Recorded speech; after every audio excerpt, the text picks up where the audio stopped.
ஷீரடி சாய்பாபா ஷீரடியில் தங்கியிருந்த பாழடைந்த மசூதி இன்று துவாரகாமாய் என்று அழைக்கப்படுகிறது. அங்கே அணையாத தூணி நெருப்பு எரிந்து கொண்டே இருந்தது. அங்கு முக்கியமாக 3 பேர் அவரை முதலில்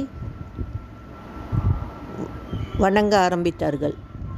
அவர்களில் மகள்சாபதியும் அவருடைய 2 நண்பர்களான துக்காராம் தர்ஜியும் அப்பா பீலும் மட்டுமே பாபாவை வழிபட்டு வந்தனர்.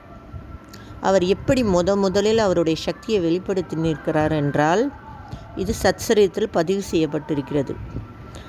அவருக்கு மசூதியில் மாலையில் விளக்கேற்றுவதற்கு எண்ணெய் தேவைப்பட்ட போது அங்கிருந்த எண்ணெய் வியாபாரிகளிடம் கேட்டதற்கு அவர்கள் வேடிக்கைக்காகவும் கேலிக்காகவும் எண்ணெய் இல்லை என்று கூறிவிட்டனர்.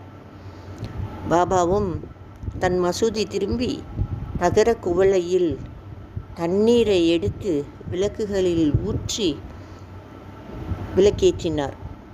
அது பிரகாசமாக இருவதைக் கண்டு எண்ணெய் வியாபாரிகள் பயந்து பாபாவிடம் மன்னிப்பு கேட்டனர்.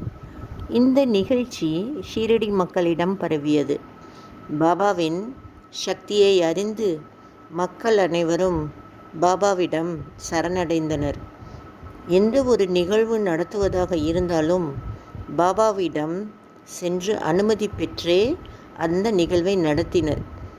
இந்த தண்ணீரில் தீபம் ஏற்றியதன் மூலம் அவரின் சக்தி இந்த உலகத்திற்கு வெளிப்பட்டது.